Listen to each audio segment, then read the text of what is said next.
আমরা যদি ওনার পলিটিক্যাল রিফর্মের দিকে তাকাই তাহলে দেখব যে আমরা যদি কনস্টিটিউশন অফ মদিনার কথা বলি, মদিনার কনস্টিটিউশন, এটা কিন্তু রাসূল সাল্লাল্লাহু আলাইহি ওয়াসাল্লাম করেছেন। মদিনা চার্টার, এত চমৎকার চার্টার পৃথিবী আর দেখেনি। ওইটা থেকেই এখন সব গোটা বিশ্বের সংবিধান। এই যে আমাদের সংবিধান সংস্কার কমিশন আছে না একটা, নিশ্চয়ই তারা ওইটা থেকে অনেক বেনিফিটেড হতে পারবেন। আমাদের যে মদিনা চার্টার রাসূল সাল্লাল্লাহু আলাইহি ওয়াসাল্লাম নিজে করা, এবং এটা একটা ইনক্লুসিভ চার্টার ছিল।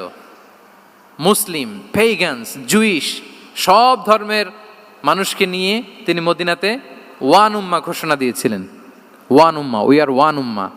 হোক তুমি পেগান মুশরিক, হোক তুমি জুইশ মানে ইহুদি, হোক তুমি মুসলিম, তুমি যেই ধর্মের হও না কেন, মদিনাকে রক্ষা করতে যে আমরা সবাই মিলে উম্মা ওয়াহেদা, আমরা সবাই মিলে কি উম্মা ওয়াহেদা। পৃথিবীর অনেক দেশ এই আইডিওলজিকে ধারণ করে হু হু করে এগিয়ে গিয়েছে।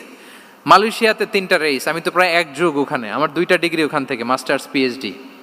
সো আমি কাছ থেকে তাদেরকে দেখার সুযোগ পেয়েছি। ওখানে মালয়েরা আছে, তামিলরা আছে, চাইনিজরা আছে, 3 জাতি মিলে ওদের স্লোগান হচ্ছে সাতু মালয়েশিয়া। মালয় ভাষায় সাতু মানে হচ্ছে ওয়ান, মালয় ভাষায় সাতু মানে কি ওয়ান। সাতু মালয়েশিয়া মানে আমরা হতে পারি চাইনিজ, হতে পারি তামিল, কিংবা হতে পারি মালয় ভূমিপুত্রা, কিন্তু সবাই মিলে দেশের স্বার্থে আমরা সবাই কি এক। এটাই লাগবে আমাদের নতুন বাংলাদেশে। জুলাই আপরাইজিং এর পরে আমাদের এই ঐক্যবদ্ধ থাকার বাংলাদেশ আমরা চাই কি চাই না বলেন?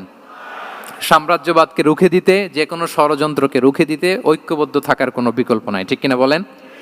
ঐক্যবদ্ধ থাকতে হবে আমাদেরকে, যেটা রাসূলুল্লাহ সাল্লাল্লাহু আলাইহি ওয়াসাল্লাম মদিনা চার্টারে আমাদেরকে শিখিয়েছেন যে আমরা ওয়ান উম্মা। তাহলে খারাপ নাম দেখলে চেঞ্জ করতেন, পলিটিক্যাল রিফর্ম করেছেন ওয়ান উম্মা গঠনের মধ্য দিয়ে।